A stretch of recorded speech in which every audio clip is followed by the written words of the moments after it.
Welcome to స్వతంత్ర. నేను విజయ్. ముందుగా హెడ్లైన్స్ చూద్దాం. మధ్యాహ్నం ఢిల్లీకి రేవంత్ రెడ్డి. పార్టీ పెద్దలతో సమావేశం కానున్న సీఎం.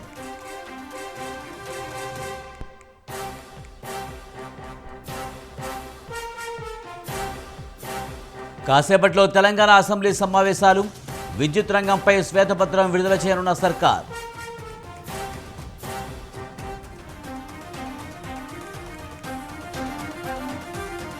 నేడు అల్లూరు జిల్లాలో జగన్ పర్యటన. విద్యార్థులకు ట్యాబ్లు అందించనున్న సీఎం.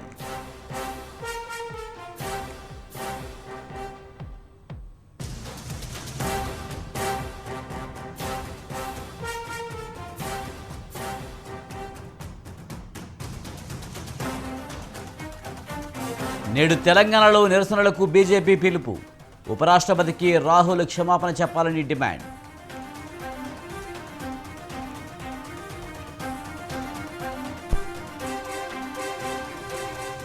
వైసీపీ అభ్యర్థుల ఎంపికపై కొనసాగుతున్న కసరత్తు. 3 రోజులుగా సీఎం ఆఫీసుకు ఎమ్మెల్యేల క్యూ.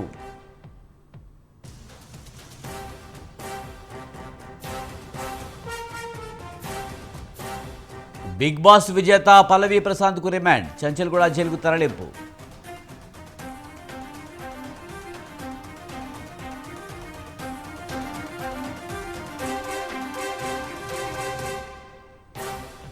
దేశంలో పెరుగుతున్న కరోనా కేసులు. అప్రమత్తంగా ఉండాలన్న కేంద్రం.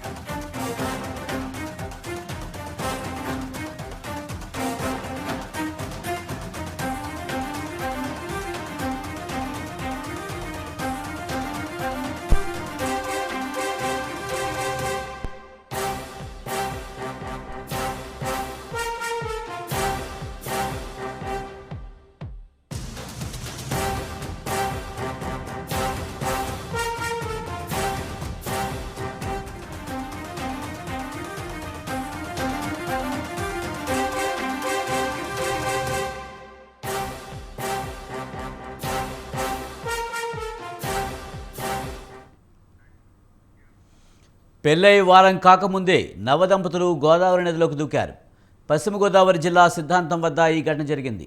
ఉండ్రాజవరం మండలం మోర్తకు చెందిన వరుడు కె శివరామకృష్ణతో వడలకి చెందిన కోరాడ సత్యవానికి ఈ నెల 15న వివాహమైంది. సినిమాకు వెళ్లి తిరుగు ప్రయాణంలో వీరిద్దరి మధ్య వాగ్వాదం చోటు చేసుకోవడంతో నదిలోకి దూకారు. జాలర్లు వరుణ్ణి ఒడ్డుకు చేర్చగా వధువు గల్లంతైంది. గల్లంతైన ఆమె మృతదేహాన్ని వెలికి తీశారు. వధువు మృతితో గ్రామంలో విషాద ఛాయలు అలుముకున్నాయి. వరుణ్ణి అదుపులోకి తీసుకుని పోలీసులు విచారిస్తున్నారు. అయితే సత్యవారిని భర్తే హత్య చేశాడని ఆమె కుటుంబ సభ్యులు ఆరోపిస్తున్నారు.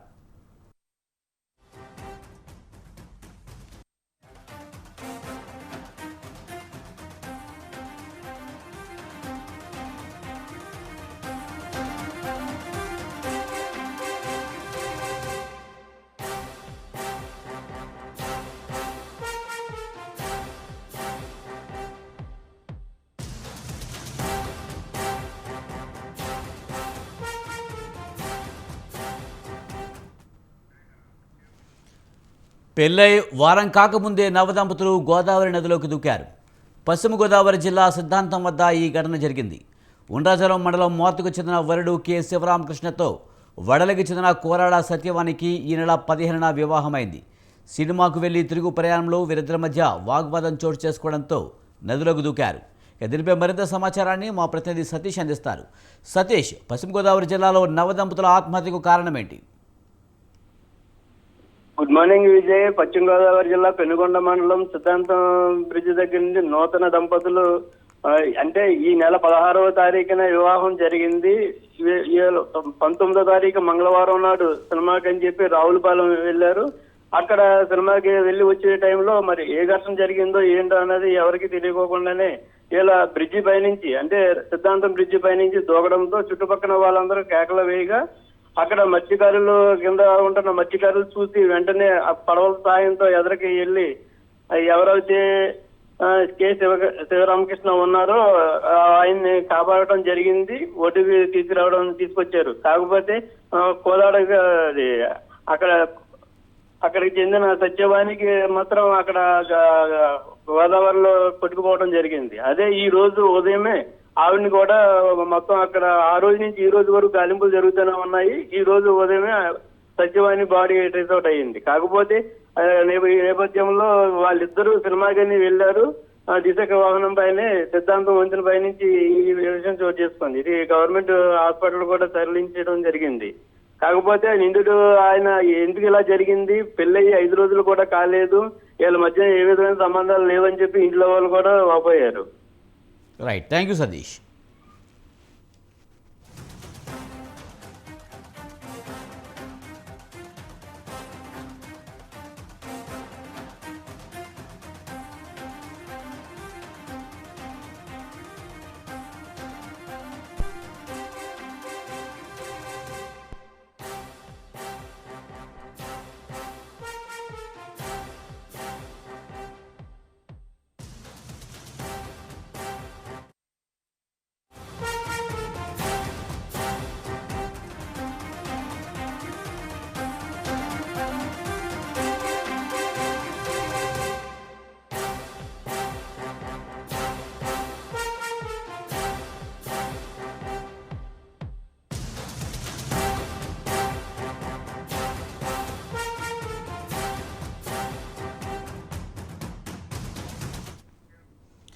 ఇవాళ తెలంగాణ అసెంబ్లీ సమావేశాలు వాడివేడిగా జరగనున్నాయి.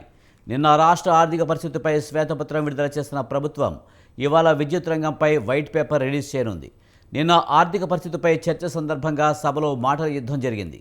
గత 10 ఏళ్లలో ఆర్థిక విధ్వంసం జరిగిందని డిప్యూటీ సీఎం భట్టి విక్రమార్క అన్నారు. కాళేశ్వరాన్ని 80,000 కోట్లతో కట్టామనడం అవాస్తవమని సీఎం రేవంత్ రెడ్డి చెప్పారు. దీనిపై బీఆర్ఎస్ ఎమ్మెల్యే హరీష్ రావు అభ్యంతరం వ్యక్తం చేశారు. సిట్టింగ్ జడ్జితో విచారణ జరిపించాలని డిమాండ్ చేశారు. గత ప్రభుత్వాన్ని బద్నాం చేసేందుకే ఆరోపణలు చేస్తున్నారని ఆగ్రహం వ్యక్తం చేశారు. మరోవైపు ఇవాళ కూడా అసెంబ్లీ సమావేశాలు హాట్గా జరిగే అవకాశాలున్నాయి.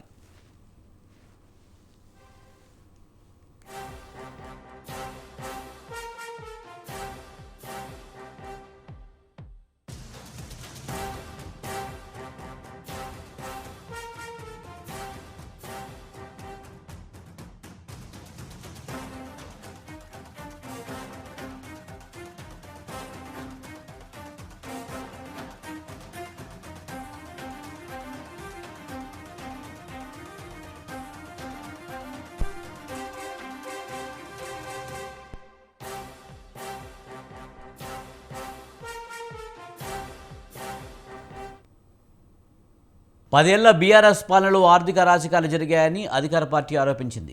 కాళేశ్వరం ప్రాజెక్టు వంటి నిర్మాణాల్లో భారీ అవినీతి జరిగిందంటూ కాంగ్రెస్ ప్రభుత్వం అసెంబ్లీ సమావేశాల్లో శ్వేతపత్రం ప్రవేశపెట్టింది. దీనిపై జరిగిన చర్చ సందర్భంగా అధికార ప్రతిపక్షాల మధ్య మాటల తోటాలు పేరాయి. మిషన్ భగీరథ పేరుతో తమ ప్రభుత్వం ఇంటింటికి నల్లాలు ఇచ్చిందని, తాగునీటిని ఇంటికే తీసుకొచ్చామని గొప్పలు చెప్తుందని, కానీ 2014 కంటే ముందు తెలంగాణలో ఎవరూ మంచినీళ్లు తాగలేదా, పంటలు పండించుకోలేదా అని సీఎం రేవంత్ ఎద్దేవా చేశారు. బీజేపీ బీఆర్ఎస్ ప్రభుత్వాలు ప్రజలకు ఉచిత బియ్యం మాత్రమే ఇచ్చాయని, కానీ కాంగ్రెస్ ప్రభుత్వం బియ్యంతో పాటు కొన్ని నిత్యావసర సరుకులు కూడా ఇచ్చిందని మంత్రి ఉత్తమ్ కుమార్ రెడ్డి అన్నారు.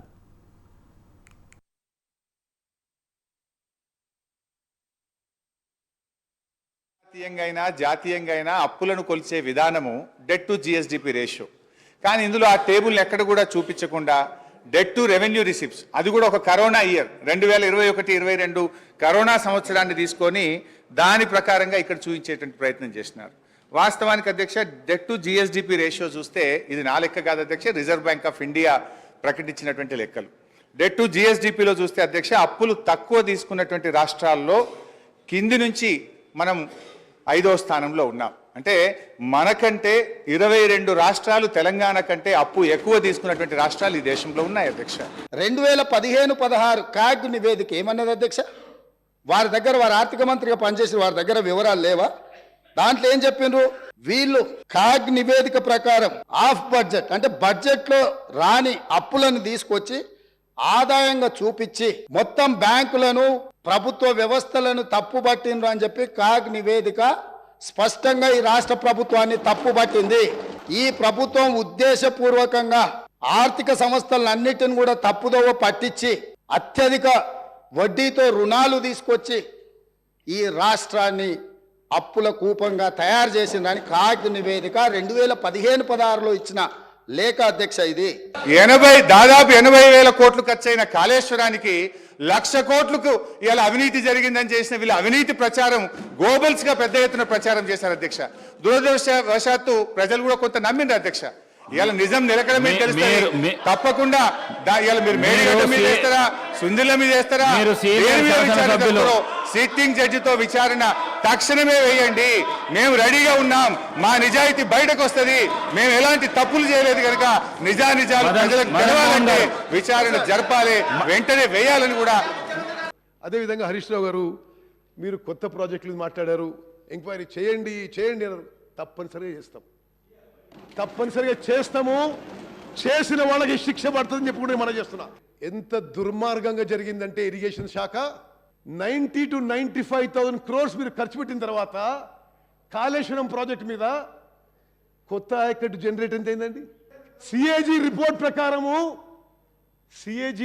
ప్రకారము 40,000 ఎకరాలు అంటే ఆల్మోస్ట్ 1 lakh crores ఖర్చు పెడితే ఓహో అని చెప్పుకున్నారు. ప్రపంచం చెప్పుకున్నారు.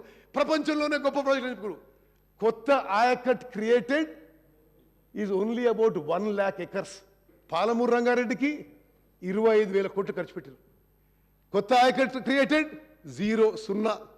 మీ క్యాపిటల్ ఎక్స్పెండిచర్ మీరు ఏదైతే ఈ రాష్ట్రాన్ని అప్పుల్లో ముంచినరో ఇట్ ఈస్ ఆల్ బీన్ ఈ క్యాపిటల్ ఎక్స్పెండిచర్ ఇది మీరు జరిగిందని నేను క్లారిఫికేషన్ ఇస్తాను. పౌర సరఫరాల సంస్థ ద్వారా 2014-15లో 24 లక్షల మెట్రిక్ టన్నుల ధాన్యం సేకరిస్తే 2020-21లో 1,41,00,000 మెట్రిక్ టన్నుల ధాన్యం సేకరించాం అధ్యక్ష.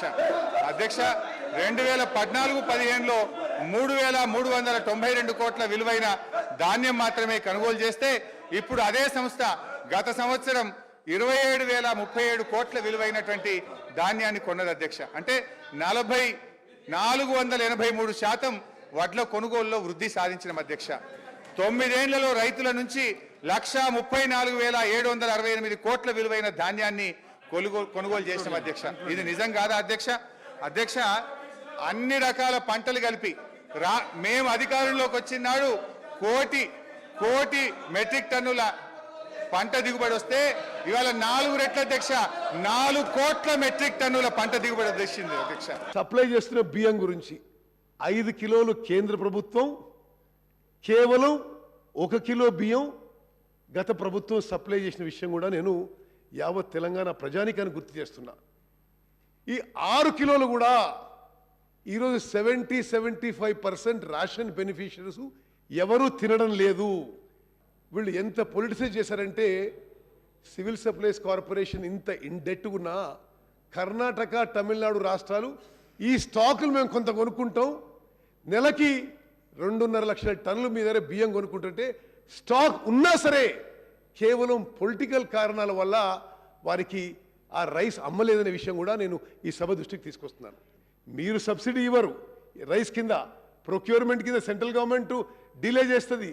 మరి ఈ విధంగా సివిల్ సప్లైస్ కార్పొరేషన్ ఈరోజు 56,000 కోట్ల అప్పు, 11,000 కోట్ల నష్టంలో ఉన్న విషయం కూడా నేను మనం చేస్తున్నాను. అధ్యక్ష, ఒక సీనియర్ శాసనసభ్యుడిగా నాకున్న రాష్ట్ర ఆర్థిక మంత్రిగా పనిచేసిన అనుభవంతో చెప్తా ఉన్నా అధ్యక్ష, ఈ దేశంలో కానీ ఏ రాష్ట్రంలోనైనా డబ్బులు బీరువాల్లో, అల్మారాల్లో కట్టల రూపంలో ఏ ప్రభుత్వం దగ్గర కూడా నిల్వ ఉండదు అధ్యక్ష.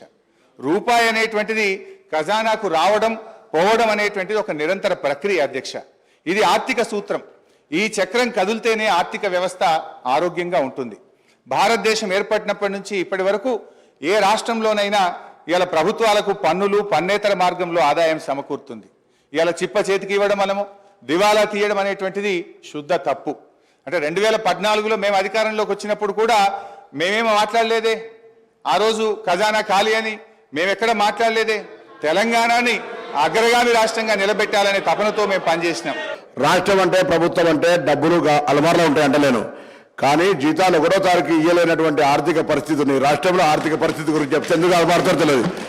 ఆర్భాటానికి, అట్టహాసానికి ఏం ఇబ్బంది లేదు, కానీ వాస్తవంగా ఉన్నటువంటి లెక్కలు తీసుకుంటే మనం ఇవాళ మేము ప్రగతి భవన్ చూపెడతా ఉన్నారు, లేకపోతే మీరు లేకపోతే డాక్టర్ అంబేద్కర్ భవన్ చూపెడతా ఉన్నారు. పేదల కంటే డబల్ బెడ్రూమ్ బిల్లు గురించి మాట్లాడతలేదు అధ్యక్ష. ఆర్భాటం పేరు ఎన్ని రోజులు నడుపుతారు అధ్యక్ష? ప్రచారం సంబంధించిన దాని మీద నడుపుకుంటూ అవుతుంటే గ్లోబల్స్ ప్రచారం చేసి మేము బాగున్నాం, బంగారు తెలంగాణ బాగున్నాం అంటే అందరూ బాగున్నాడు.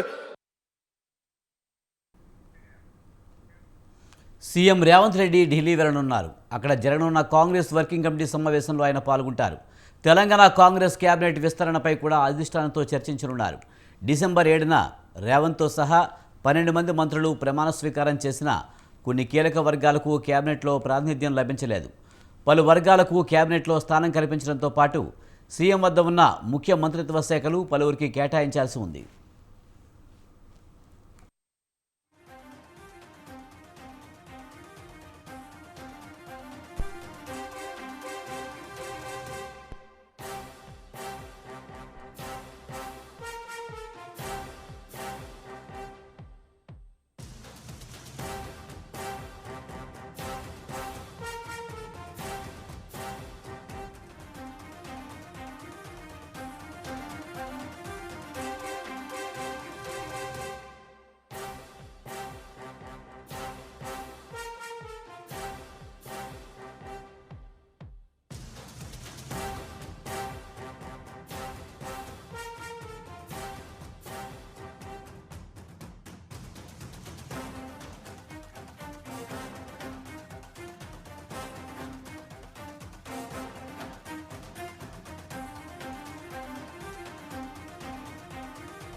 ఇవాళ ఢిల్లీలో కాంగ్రెస్ వర్కింగ్ కమిటీ సమావేశం జరగనుంది. ఇందులో ముఖ్యంగా రానున్న పార్లమెంట్ ఎన్నికలకు కాంగ్రెస్ సంసిద్ధత, అనుసరించవలసిన వ్యూహంపై వర్కింగ్ కమిటీ ప్రధానంగా చర్చించే అవకాశం ఉంది. ఈ సందర్భంగా పార్టీ అధినాయకత్వం, ఆయా రాష్ట్రాల సీఎంలు, పీసీసీ అధ్యక్షులకు పార్లమెంట్ ఎన్నికలకు సంబంధించి అనుసరించవలసిన వ్యూహాలు, చేపట్టవలసిన కార్యక్రమాలపై దిశానిర్దేశనం చేయనుంది. 5 రాష్ట్రాల అసెంబ్లీ ఎన్నికల్లో ఓటమిపై చర్చించనున్నారు. దీంతో ఇవాళ జరగనున్న వర్కింగ్ కమిటీ సమావేశం కీలకంగా భావిస్తున్నారు.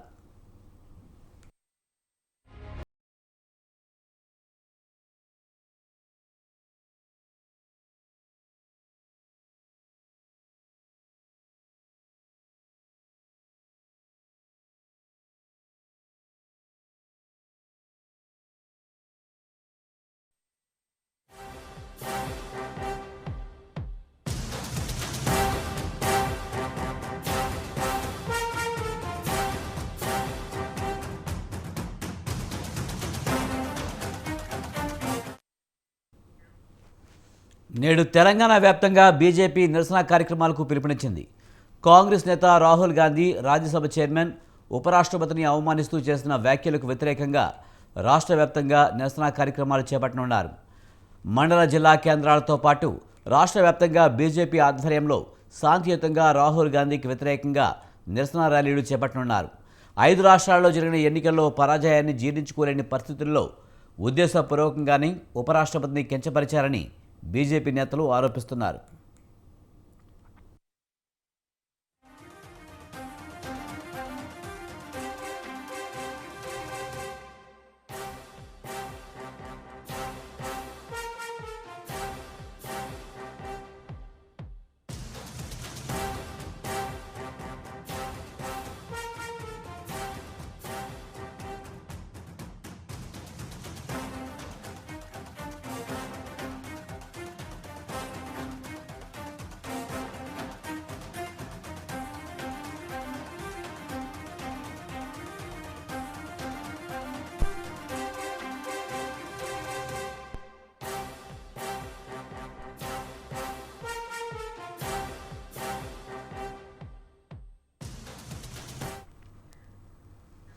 వైసీపీ ఎమ్మెల్యేల అభ్యర్థుల మార్పుపై అధినేత జగన్ కసరత్తులు కొనసాగుతున్నాయి. ఇప్పటికే ఉభయ గోదావరి, గుంటూరు జిల్లాల ఎమ్మెల్యేలతో చర్చలు జరిపిన ముఖ్యమంత్రి తాజాగా కర్నూలు, చిత్తూరు, శ్రీకాకుళం జిల్లాలకు చెందిన నేతలను క్యాంప్ ఆఫీస్కు పిలిపించారు. మరి ఎన్నికల వేళ జోరుగా సాగుతున్న ఈ మార్పులు చేర్పులు పార్టీకి ఎంతవరకు కలిసి వస్తాయి?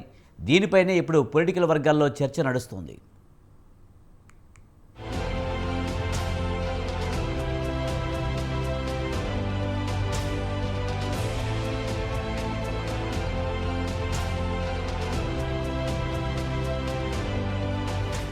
వైసీపీలో ఇన్ఛార్జీల మార్పు వ్యవహారం స్పీడ్ అందుకుంది. ఇప్పటికే తూర్పు, పశ్చిమ గోదావరి, గుంటూరు జిల్లాలకు చెందిన పలువురు ఎమ్మెల్యేలు, మంత్రులతో మాట్లాడిన ముఖ్యమంత్రి తన వద్ద ఉన్న నివేదికలను, ఆయా ప్రాంతాల్లో పార్టీ పరిస్థితిని, ఎమ్మెల్యే పనితీరును వారి ముందుంచుతున్నారు. ఈ క్రమంలోనే కొందరికి స్థానచలనం కలిగిస్తున్నారు. మరికొందరికి ఈసారి సీటు ఇవ్వడం కష్టమని తేల్చి చెబుతున్నారు. మరికొందరిని ఎంపీ బరిలో దిగాలని సూచిస్తున్నారు. అయితే ఈ విషయంలో అధినేత నిర్ణయమే ఫైనల్ అంటున్నారు పలువురు ఎమ్మెల్యేలు. సెక్రటరీ గారిని కలవడానికి వచ్చున్నాము. ఫైనాన్స్ విషయాల్లో లేదు మాకు కాన్స్టిట్యున్సీకి సంబంధించినటువంటి ఇష్యూస్ లో మాట్లాడటానికి సెక్రటరీ గారి దగ్గరికి వచ్చి ఉంటాం. మీ స్క్రోలింగ్లు చూసి ఇదేదో అందరినీ అంటే ముఖ్యమంత్రి గారి కళ్యాణానికి వచ్చినటువంటి ప్రతి ఒక్కరినే మార్చేస్తున్నట్టు మీ స్క్రోలింగ్ల వల్ల అనవసరమైనటువంటి అపోహలు కలిగేటువంటి అవకాశం ఉంది కనుక నేను ఆగి మళ్ళీ మీకు చెప్తా ఉన్నా. ముఖ్యమంత్రి గారి కార్యాలయానికి అనేక రోజులు రేపు వస్తాం, ఎల్లుండో వస్తూ ఉంటాం. ఏదో పని మీద వస్తున్నాం. వచ్చినటువంటి వారు అందరినీ చేంజ్ చేస్తున్నట్టు మీడియాలో చూస్తుంటే ఇబ్బందిగా అనిపించింది. సహజంగా ఎలక్షన్ ముందు వచ్చేటప్పటికి రాజకీయ పార్టీగా అన్ని నియోజకవర్గాల పరిస్థితులు, అక్కడ ఉన్నటువంటి నాయకులతో చర్చించడం, గెలిచే వరకు టికెట్ ఇస్తానని జగన్మోహన్ రెడ్డి గారే అనౌన్స్ చేసి ఉన్నారు. దాంట్లో కొత్త ఏం లేదు. దాని గురించి ఒక్కొక్క జిల్లా ఆయన లోకల్ ఉన్నటువంటి నాయకులతోటి, అక్కడ ఉన్నటువంటి ఎమ్మెల్యేలతోటి డిస్కస్ చేస్తూ ఉన్నారు. తప్పనిసరిగా ఆయన ఆలోచించి గెలిచేవాళ్ళని నిర్ణయం తీసుకుని అనౌన్స్ చేస్తారు. సీఎంఓ నుంచి ఫోన్లు వస్తుండటంతో ఆగమేఘాల మీద తాడేపల్లికి చేరుకుంటున్నారు సిట్టింగ్ ఎమ్మెల్యేలు. వచ్చే ముందే తమకు స్థానచలనం కలిగిస్తారా, లేక టికెట్ లేదంటారా, లేదంటే ఎంపీగా వెళ్ళమంటారా అనే లెక్కల్లో మునిగి తేలుతున్నారు. తాజాగా కర్నూలు, చిత్తూరు, శ్రీకాకుళం జిల్లాలకు చెందిన ఎమ్మెల్యేలు క్యాంప్ ఆఫీస్కు వచ్చారు.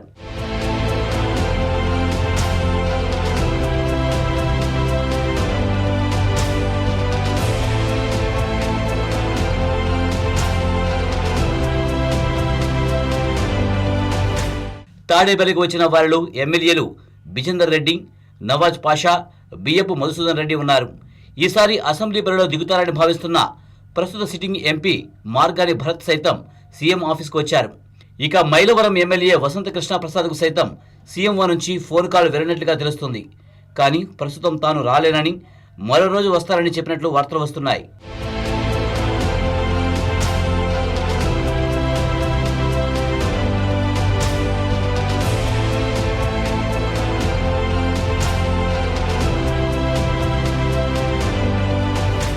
మొత్తంగా 40 నుంచి 50 మంది వరకు సిట్టింగ్లను మార్చే యోచనలో వైసీపీ అధిష్టానం ఉన్నట్లు ప్రచారం జరుగుతుంది. దీంతో ఎప్పుడు ఎవరికి సీఎంఓ నుంచి ఫోన్లు వస్తాయన్న ఉత్కంఠ ఆయా ఎమ్మెల్యేలో నెలకొంది.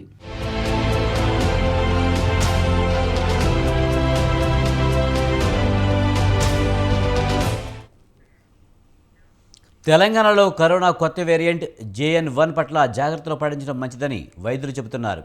దేశంలో కొత్తగా 614 కేసులు నమోదయ్యాయి.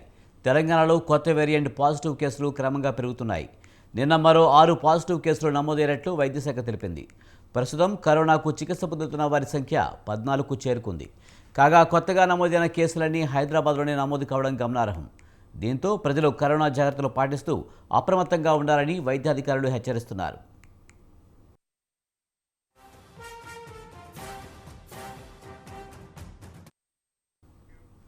ఇదిలా ఉండగా కరోనా కొత్త వేరియంట్ JN.1 కేసులు భారత్లోనూ నమోదవుతున్నాయి. దేశంలో ఇప్పటి వరకు JN.1 వేరియంట్ కేసులు 21 నమోదయ్యాయి. ఈ విషయాన్ని నీతి ఆయోగ్ సభ్యుడు VK పాల్ బుధవారం వెల్లడించారు. ఒక గోవాలోనే 14 మంది దీని బారిన పడినట్లు ఆయన పేర్కొన్నారు. మహారాష్ట్ర, కేరళలో ఒక్కొక్కటి చొప్పున కేసులు వెలుగు చూసినట్టు తెలిపారు.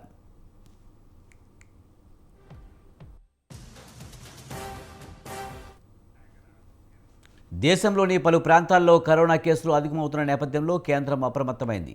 కేసుల ట్రేసింగ్పై దృష్టి సారించారు. ప్రస్తుత కోవిడ్ పరిస్థితి కేంద్ర వైద్య ఆరోగ్య శాఖ మంత్రి మన్సుఖ్ మాండవియా ఉన్నత స్థాయి సమీక్ష నిర్వహించారు.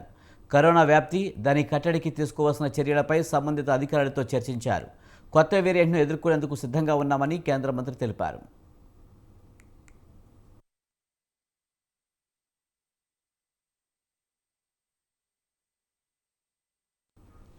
ఇవి ఈ బులెటిన్ విశేషాలు. చూస్తూనే ఉండండి స్వతంత్ర.